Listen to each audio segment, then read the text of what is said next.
Speaking of Arjun,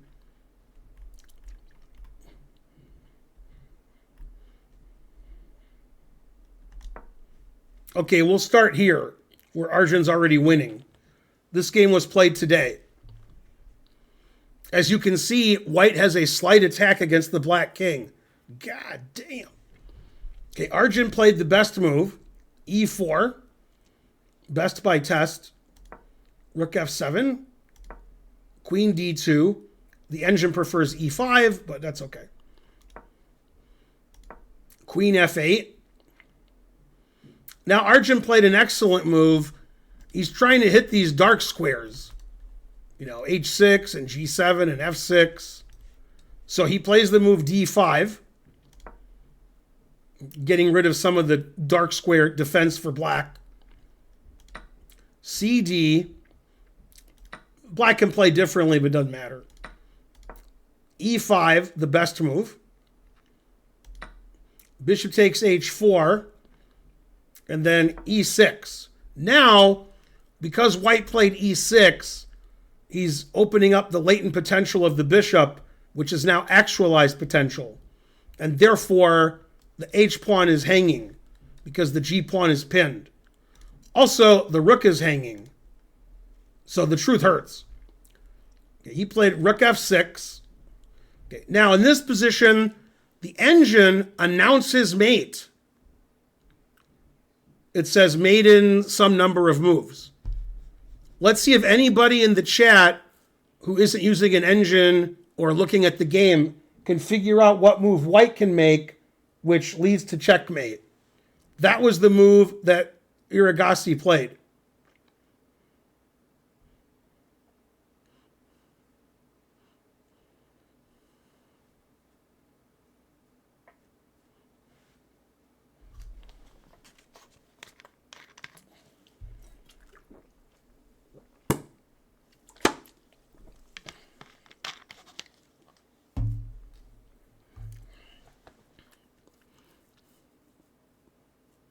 I figure whoever gives the answer correct first is cheating.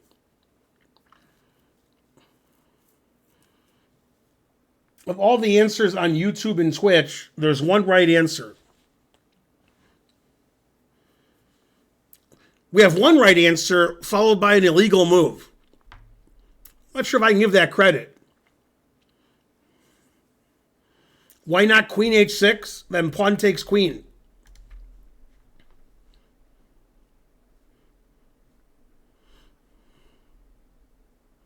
Yeah, e7 is correct. Okay, and the reason e7 is correct is it attacks the queen, and the queen is defending h6. So that's why queen h6 didn't force checkmate last move. Now, it doesn't matter what black does, they get checkmated, but he allowed the prettiest checkmate. He played queen e7, and now white has mate in 3. It's good he played queen e7, so we get to see the nice checkmate.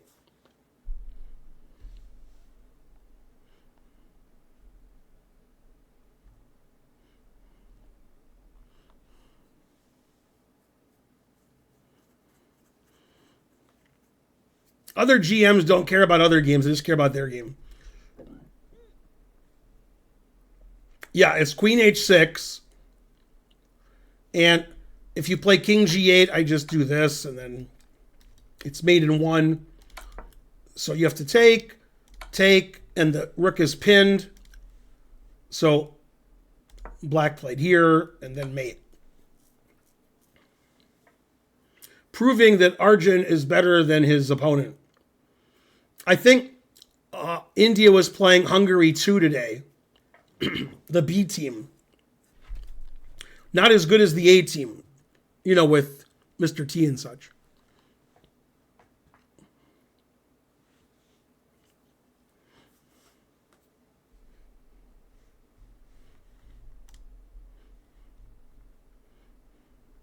Okay, and then I want to show another Arjun game to end the stream. But not the game. Something I've never seen before in chess history. I'm sure it's happened. I've just never seen it. And you haven't seen it either. Okay. We have this position from today's game. From yesterday's game. This is India versus Iceland. Per person, Iceland is a stronger chess country than India. Truth hurts. Iceland has the most grandmasters in the world per population.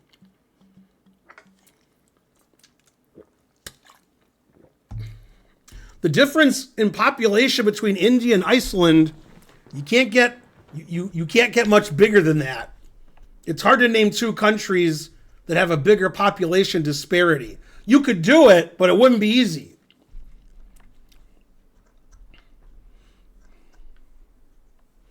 Okay, so White's winning. Arjun played rook d3, which is one of the winning moves. And, White has a better king than Black. White has a pass c pawn. White has 3-1 on the queen side. So took the rook, takes, and king e4 wins. Every move wins. Okay, now, this is the thing I've never seen before. It hasn't happened yet, but as it's happening, I'll tell you.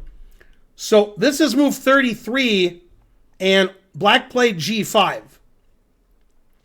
Again, several moves win. He took on passant.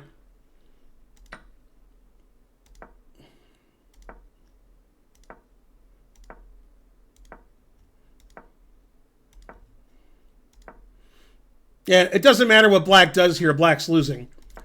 And then, in this position, White has one move that wins. So a5 is a good try. This position is a draw unless White plays the only winning move.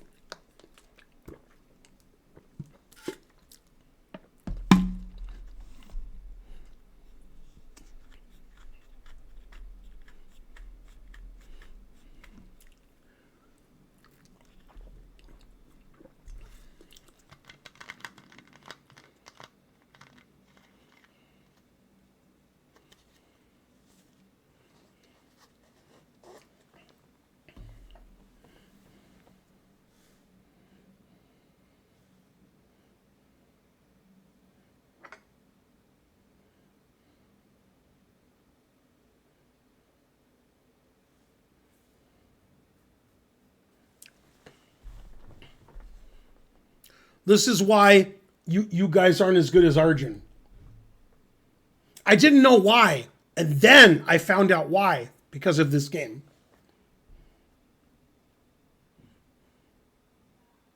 What's funny is, if I was White here and I was playing a tournament game and I had time on my clock, I would be like, this wins and this wins and this wins and this wins.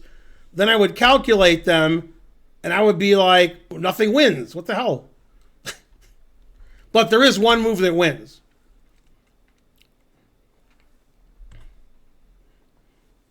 The only way to get it is to calculate. And you guys don't do that. Whenever I ask you guys questions, you just type in the first legal move you think of. And the only way to know which move wins is to calculate all the variations to the end. And you guys aren't doing that. That's why you're not as good as Arjun. Arjun doesn't say, I hope this wins. Dang, it didn't. He calculates every legal move all the way to the end, then plays the one that wins. And he already knew it before this. He didn't sit here for 10 minutes and go, okay, that's the move that wins. I'm lucky I had that. He already knew that a5 lost.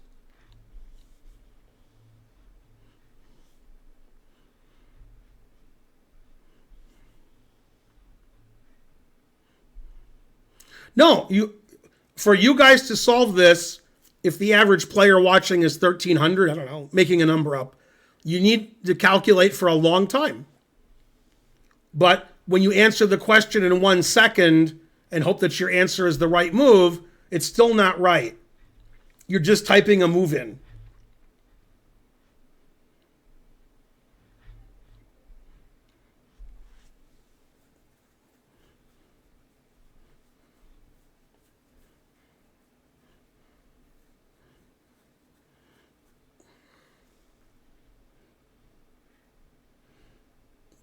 you can have your whole life. The only way to solve it is to calculate it.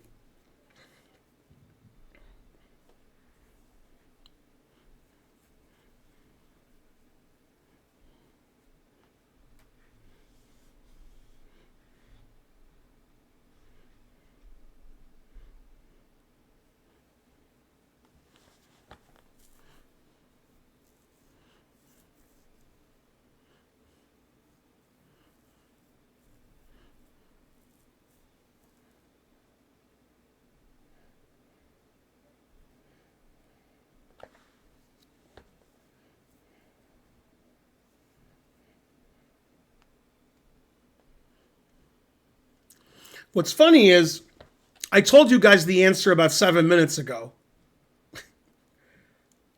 But you have to get my hints. I gave you guys a hint of what the right answer was. I said, this is something I've never seen in chess.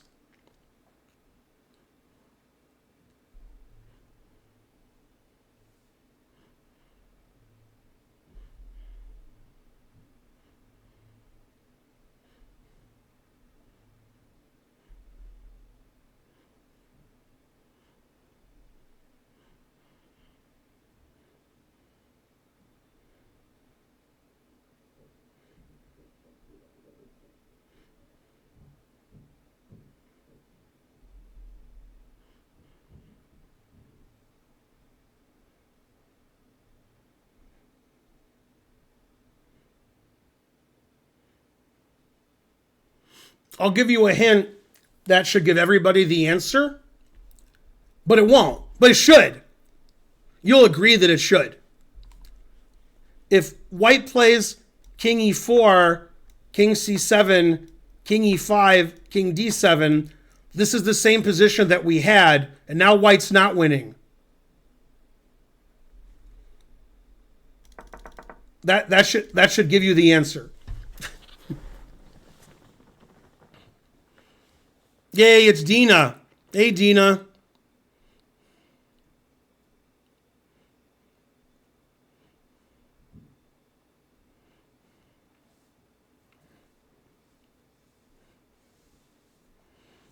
Yeah, and that's what I haven't seen before. On move 33, Arjun took en passant on g6, and then 5 moves later, the last move of the game, he took en passant on a6. I don't think I've seen 2 en passant captures 5 moves apart, and after the second one, black resigned. Also, it's very difficult to find a game that ends with an en passant capture. It's not easy. There's not a lot of games where a guy goes en passant and the guy resigns. That's the grandmaster level. And taking en passant is the only winning move. Notice in this position,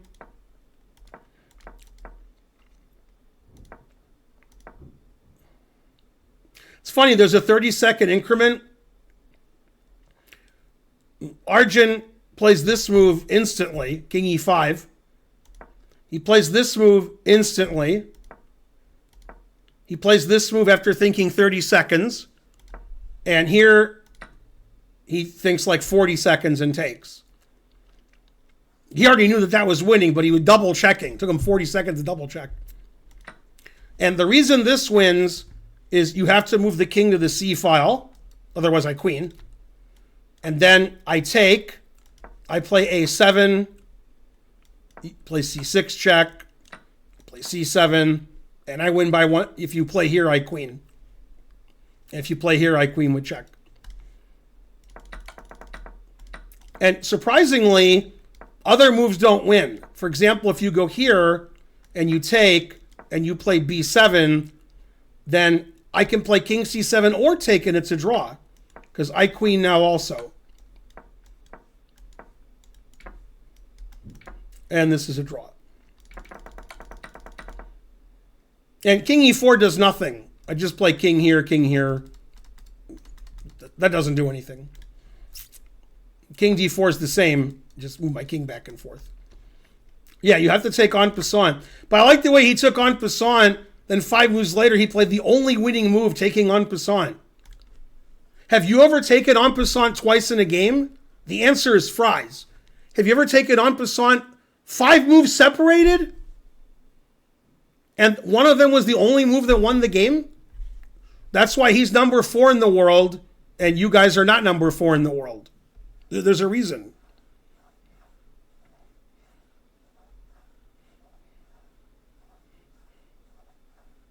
What about B5? What about B5? What? You mean B6? You can never take on G5. Assuming these pawns aren't here and the king is off the board, you can't win the pawns by force.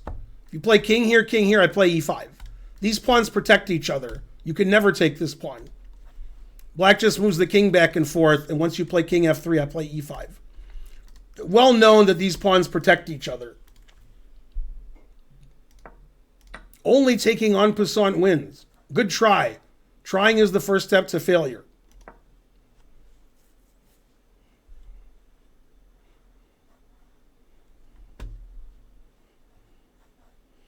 So somebody in either chat, YouTube and Twitch, thought en passant was forced. That if you could legally take en passant, you must. What is this, Backgammon or some other game? No. I had a friend of mine a long time ago, and he considered himself expert level at backgammon. Like, very good. Good tournament player. Excellent tournament player. And something like the equivalent of 2200, 2250 at chess, he thought was his backgammon strength. And I know a lot of the best backgammon players in the world from 20 years ago, because that's a different time in my life. But anyway, he was playing backgammon, and he got to a position where a backgammon rule that most people don't know comes into effect, and he didn't know the rule, which I thought was funny because he considered himself a very strong player, but didn't know the rules of backgammon. And one of the rules of backgammon is if you roll your dice and you can't play both of them, there's no legal way to do it. But you can play either one. Like you roll 6-4, you can play 4, you can play 6, but you can't play 6-4. There's actually a rule, you have to play the higher one. And he didn't know that rule, even though he thought he was a master backgammon player. Yeah, the truth hurts. Sometimes people aren't as good at stuff as they think they are. Also, none of you know that rule, and none of you know how to play backgammon. But now you know that rule, so that's good. Now you have to learn all the other rules. Do I know Gus Hansen? Yes. Gus Hansen is actually not a terrible chess player.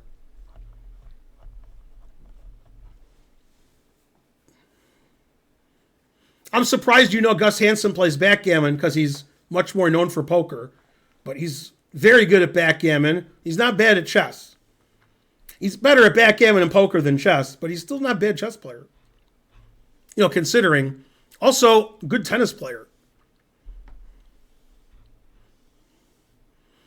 He's a GOAT backgammon player? He's a good backgammon player. Call him the GOAT.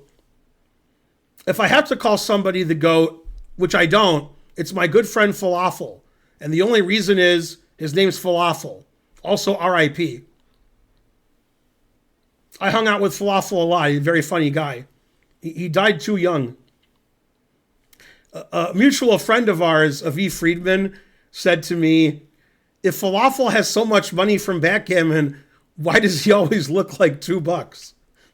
I never heard somebody described as looking like $2. But that does describe Falafel.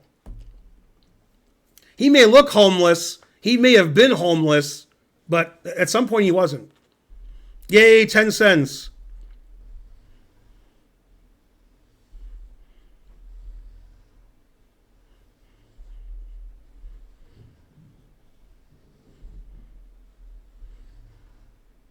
I played Falafel, a US chess rated game. I won with black in like 13 moves.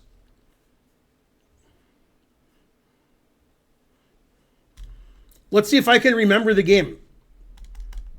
I was black against Falafel, in Ann Arbor in a tournament. The game didn't last very long, so I should be able to remember it. Not sure if I can.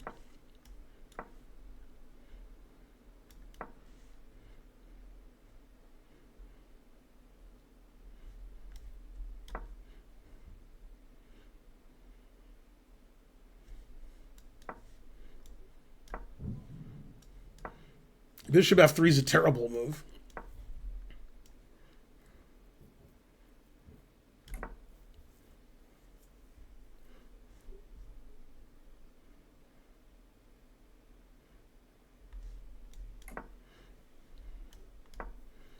Knight f5 question mark. Yeah, this is the game with Falafel. He was about 2100 at chess. And then I took.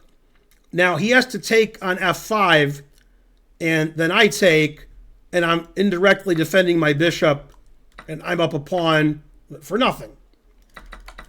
But after knight takes f5, he played bishop takes c5, which is a blunder, and black has one winning move. Who can find it? The answer was I found it.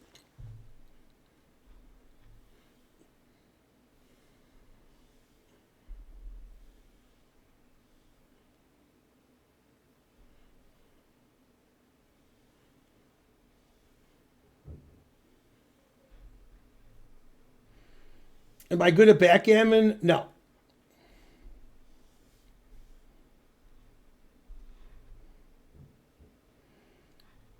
I've also played at the Flint Backgammon Club, and I played at one in Plymouth. And I went to the tournament a couple times in the July 4th weekend they have at the Sheraton. And although the Sheraton might have changed name, in Livonia, Novi. I guess that's Novi. Or is it Northville? Maybe it's Northville. Nobody knows except Mark.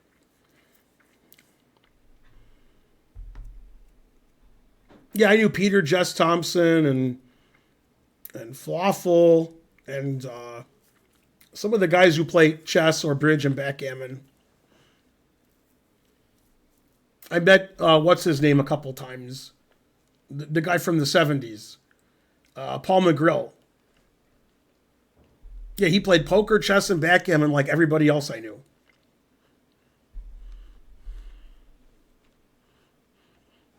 Yeah, it's knight h4. Bam! First played in the game, gotcha versus bitch. And then Falafel resigned, which is correct. Resigning is the only move. There is no other move.